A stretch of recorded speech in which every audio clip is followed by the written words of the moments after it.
Bruce Lee, the Pilgrims, and the Civil Rights Restoration Act of 1987 are all on this day. Welcome back to On This Day. Today's date is March 22nd, 2022. It is the 81st day of the year. There's 284 days left. It's your 12th Tuesday in your 13th week, and it's the third day of spring. And if today's your birthday, your zodiac sign is an Aries.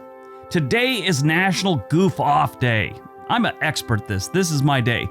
National Goof Off Day on March 22nd each year gives everyone the opportunity to have a little extra fun. The day is also known as International Goof Off Day. It's a day to relax, enjoy, and just goof off. If you don't know what goof off is, it's for you younger kids, it's kind of like chilling out. I hate to sound like my grandparents, trying to talk all hip, but it's basically chill out and just do whatever you want, mess around. Don't even worry about work or anything like that. Everybody needs to take a break from time to time. It is often so easy to get so involved in work and pressures of our lives that we just forget to stop, take a break, and find something a little different to do. All right, let's see what else March 22nd has given us. 1621, the Pilgrims sign a peace treaty with the local indigenous tribes. 1784, the Emerald Buddha is moved with great ceremony to its current location in Wat Phra, this place in Thailand. It's right here. Wat Phra K, I don't even know. But it was moved there. 1871, in North Carolina, William Wood Holden becomes the first governor to be removed from office by impeachment. 1960, Arthur Leonard Schawlow and Charles Hard Towns received the first patent for the laser. 1972, in Einstad v. Baird, the United States Supreme Court decides that unmarried persons have the right to possess contraceptives. Apparently, that was a discussion in 1972. You couldn't have contraceptives if you weren't married.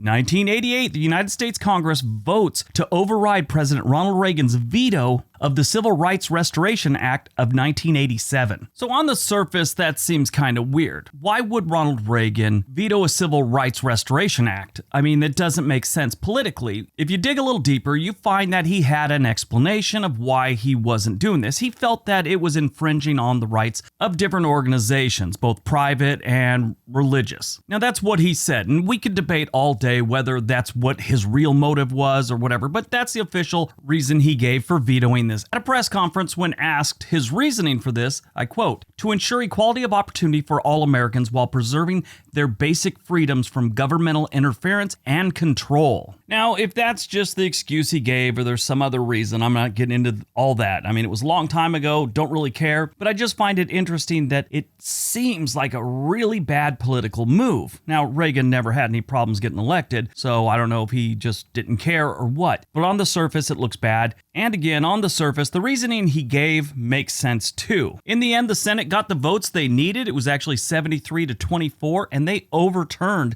his veto, which is very rare. Reagan's veto was the first veto of a Civil Rights Act since Andrew Johnson vetoed the Civil Rights Act of 1866. 1993, the Intel Corporation ships the first Pentium chips, known as 80586, featuring a 60 megahertz clock speed, 100 MIPS, and a 64-bit data path. That doesn't make sense to a lot of you, and it's really not important unless you understand how advanced that was for the time. 2019, the Special Counsel investigation on the 2016 United States presidential election concludes when Robert Mueller submits his report to the United States Attorney General. Movies released on March 22nd, 1972, Fists of Fury. This was one of Bruce Lee's greatest movies. He didn't do too many, but this was an excellent kung fu movie, as we used to call him back in the day. The movie is about a Hong Kong martial artist in the 1930s in Shanghai. He fights to defend the honor of the Chinese and avenge the death of his teacher in the face of foreign aggression. It is also known as The Chinese Connection. This was a really good movie for what could be considered a low-budget kung fu movie.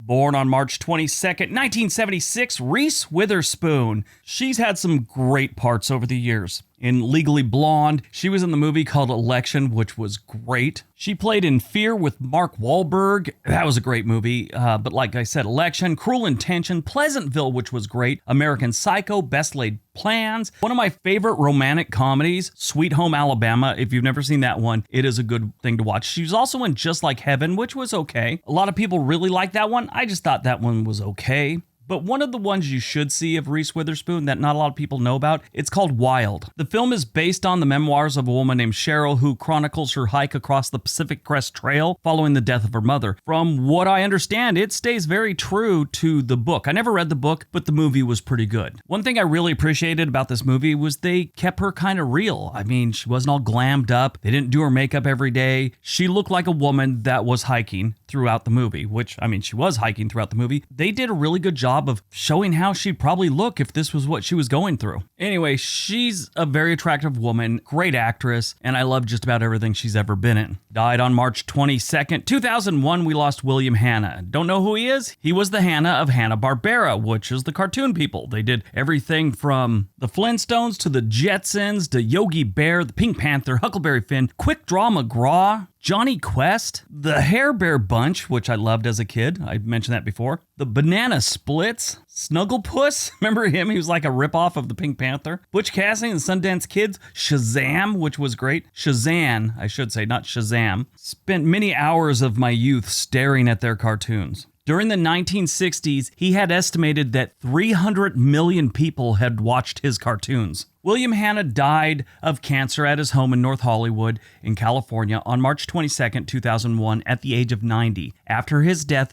Cartoon Network aired a 20-second segment with black dots tracing Hanna's portrait with the words, "We will miss you." This is something they've done for a couple other people. Chuck Jones, who was a voice actor that did a lot of the different Looney Tunes cartoons, and also when Joseph Barbera, Hanna's partner, died in 2006.